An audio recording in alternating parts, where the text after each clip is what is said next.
Normally, I like when people let their creation speak for itself, without the need for the creator to explain what they made out loud. For this level though, I think it might be good to make an exception, considering the amount of attention it got from corners of the community that my levels don't usually reach. I saw a lot of confusion regarding this level, so I'll explain to you what this level is, what it started off as, and why it even exists.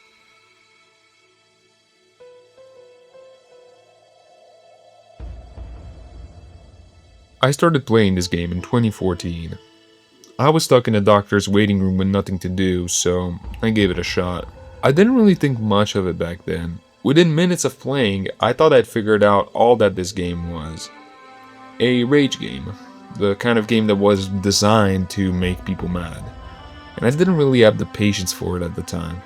I just beat a couple of levels and quickly moved on. Then it came back. At one point, many of my friends at school had started playing it, so I thought, alright, I'll download the light version again, beat everything just to flex on my friends a little bit, and that will be the end of it. Then a friend of mine showed me the editor. They told me that in the full version of this game, you could make your own levels and share them online for everyone to play. At that moment, I still remember it, I felt inspired. I had a silly ambition, one that probably many others have had when playing this game for the first time. I thought to myself, wouldn't it be cool if I made a level that nobody in my class could beat? Actually, wouldn't it be awesome if I made something so hard, so insane, that not even anyone on YouTube could complete it? Soon after, I managed to get my hands on the full version of the game and immediately went to check out the editor. This was probably around 1.6 to 1.7. So I download the game, and it turns out that you actually have to beat the levels that you make if you want to upload them to the servers. Meaning, I couldn't just make some garbage impossible level and tell my friends, yeah, I beat that, trust me bro. So my plans were immediately foiled. I do remember considering the possibility of using cheats or bugs, some kind of exploit to verify my level, but back then, there wasn't really a lot of info about cheating in this game, and I was scared of downloading anything that wasn't on the App Store. So, I gave up. The idea of building a level that none of my friends could beat never quite left my mind though. So after some time, I went back to the editor to mess around with all its features, while also looking at levels uploaded by other people to get an idea of how to create and to see what was considered difficult at the time. While messing around in the editor, I thought of trying something that I hadn't tried before up to that point. An option introduced in the 1.8 update called 2-player. I figured out that by checking this option you could make your icons respond to two different inputs when in the duel, with half of the screen controlling one icon and the other half controlling the other icon. And that inspired a new idea. What if I made a super hard level that nobody could beat by themselves? By making it 2-player, I could ask my sister or a friend to help with verifying it, splitting the effort between two people, thus making it easier for us but not everyone else, because I thought, who the hell actually plays GD with two people, right? Such a genius idea. At this point, 1.9 had already come out, so I picked a banger song by Waterflame, I gave the level the hardest name I could come up with, and I got to work making the nastiest 2-player gameplay I could think of. I ended up not finishing that level then, as I eventually realized that, even with 2 players, I would have never been able to verify a level so difficult. So I gave up on the idea and eventually moved on from the game as it became less popular among kids in my school. I only came back in 2017 with the release of 2.1.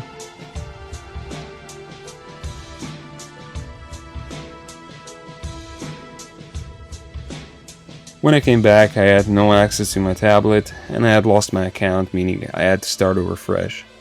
I was still interested in the idea of making hard levels, so I got back into the editor and I slowly started to understand how to properly build a level, how to decorate, how to work with the rate system, etc., right? And after a while, I did actually manage to make my own little impossible level and have it rated.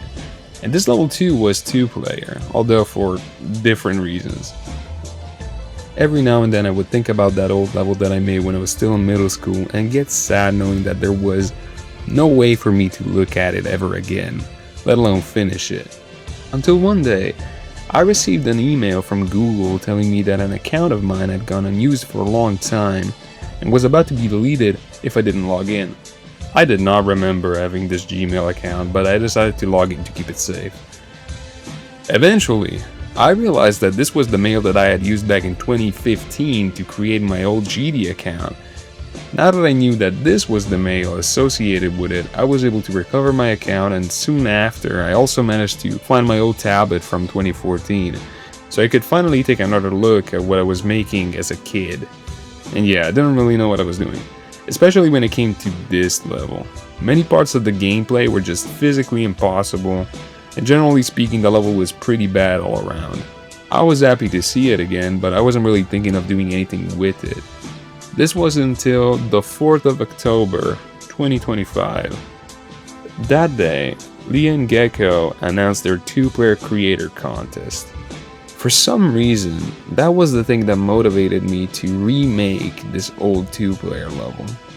I quickly figured out that I wouldn't have been able to submit the level to the contest as it would have been impossible to verify it in time, but at that point, I didn't care. I was already inspired, so I got to work.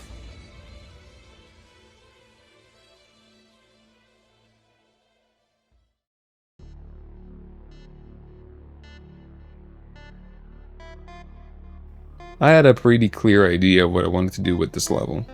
One was giving the 2-player community something to work towards. As I'm writing this, Codependence has been considered the hardest 2-player level for about 3 years now. Every single 2-player level that is currently rated has been beaten solo. So I was hoping to make a level that could inspire people to push the skill ceiling for this game mode higher, and in doing so, pushing the limits of this game in a new direction. We all have heard of popular upcoming top ones like Grief, Cosmos Unleashed, and Jealouside, Fairy Night Fell, Eternus, of course, and so on. These levels also aim to push the limits of what is thought to be possible in this game. Some people think that the levels I mentioned will be beaten someday. Others think that they are above the limits of what a human can accomplish. I think that regardless of that, for as awesome as these levels are, they are all asking the same things.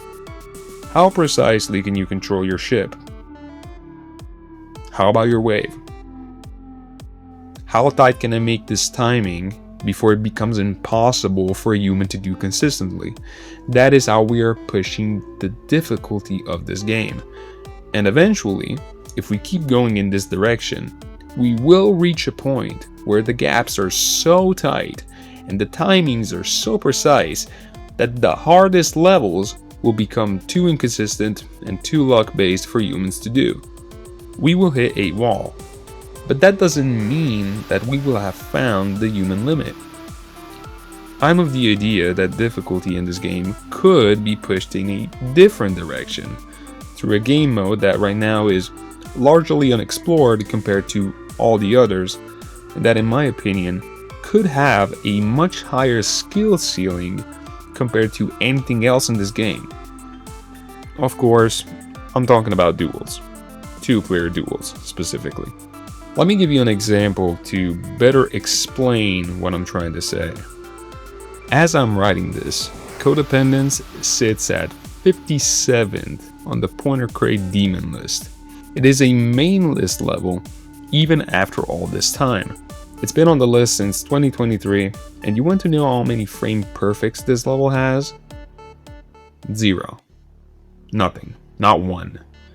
And yet, it sits above levels that have multiple 60 FPS frame perfects in them. This is proof that you can push the difficulty of this game without needing to make timings stricter. The representation of the current skill ceiling of the 2-player game mode is still 57th on Pointer Crate, and we haven't even begun to introduce any type of frame perfects into levels of this kind. This is because the 2-player mode asks you something that nothing else in this game does, something that as I said, is still largely unexplored and has the potential to be pushed so much farther than anything else. And that is, how well can you multitask? How precise can you be while doing two different things at the same time? I am not even going to mention the limitless potential for interesting new kinds of gameplay that 2-player allows you to create. That is beyond this video. All I'm saying is that whether you like it or not, there will come a point where we will have reached the limits of consistency when it comes to timing, ship control, wave control, robot, swing, everything. A point where we will have pushed every game mode to its limits. But the 2-player mode, for how untapped it still is right now, if explored, could allow the community to push the skill ceiling for this game even further for many more years. Possibly even in an healthier way as well. ZOINK Never Clear acts as something to aim towards. This level right now sits quite a bit farther than the current skill ceiling for 2-player levels, but honestly, I feel like it will be achievable eventually if people really start exploring the limits of 2-player more. I think the level could be more accessible than something like Eternus, for example, which is a level that has 240 FPS frame perfects, while also possibly seeming harder than Eternus for most people, because right now 2-player is a skill set that is still quite rare. All of that aside, this level is more than just its difficulty, at least to me. I had the idea for this level when I was captured by the mistake that I felt back in middle school, looking at levels like Necropolis, for example, thinking, did someone really verify this? Did they cheat? They must have cheated. How did they do it? It's a feeling that I can't properly explain, but it's something that I still feel when I look at levels like SARY Never Clear. It's kind of weird to me how people look at a level like this and they think, oh, this is so funny. Like, they see it as a joke. It's a silly level with a silly name, and it inspired even more silly, funny, unserious levels. That is not what I see at all. I think that Optic Sunflow, when he made this level, he had the same ambition that I, and I'm sure many other kids had back in 2014, to make a level so hard that nobody could beat it. So hard that nobody could even record a video of it, in practice mode even. So hard that Sari, who was thought to be the best player at the time, could never clear it. This level is mocking you. It is provoking you. It's laughing at you, not with you. And its name is explicitly confrontational. It calls out another player. And I absolutely love it. Nowadays, the motivations for making hard levels are different. People understand that making hard levels brings popularity, views, sometimes money. But in the first years of this game, people would get angry at you, if anything. So I decided to rename this level ZOINK Never Clear. Not because I was trying to be funny, but because I think that the motivations that led to the creation of this are the same that led me to create this more than 10 years ago. These levels, to me, embody the idea of making the hardest level, even if nobody wants you to, even if people will hate you for it, doing it as an act of trolling. Those are the reactions that you seek. It is everything that my child self wanted a level to be.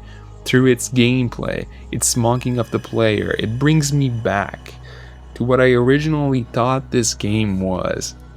Nothing more than a rage game.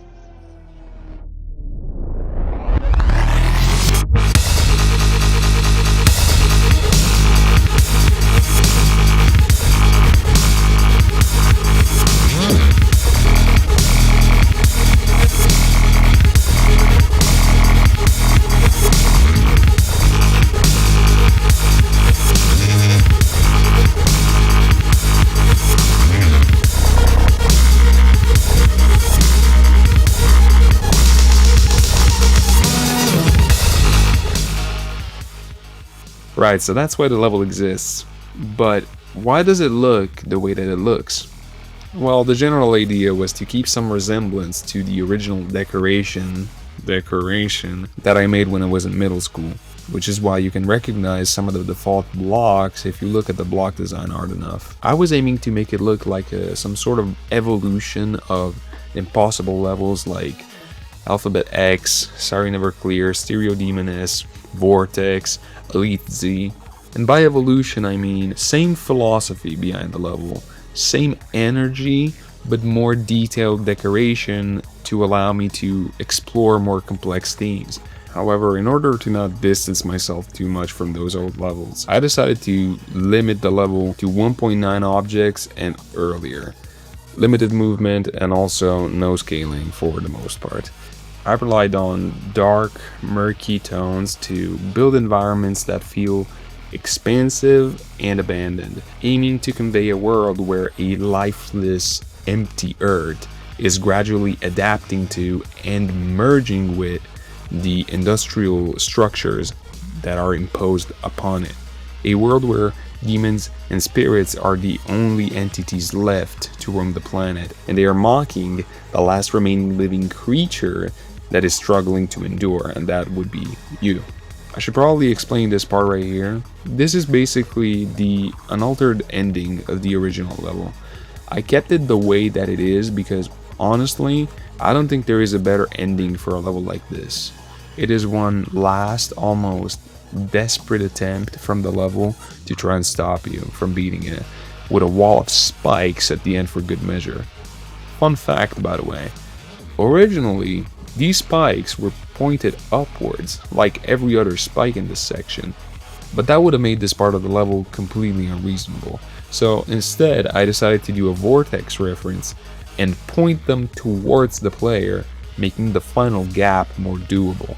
I'm now going to put on screen some of the works of art that inspired me to choose some of the colors for this level. They also inspired some of the block design and some of the backgrounds as well.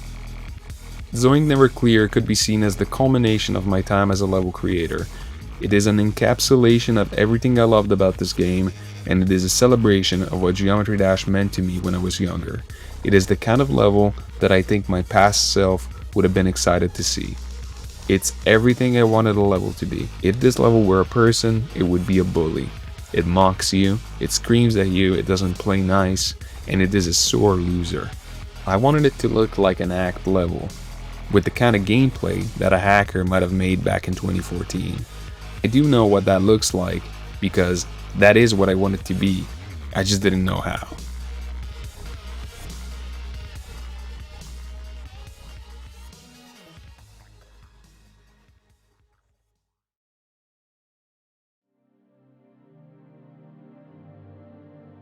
Thank you again to Demon and everyone else who wanted to add to the bounty for this level. It is currently sitting at $1,100 for beating this level solo, and there's also a $100 bounty for the first duo completion as well.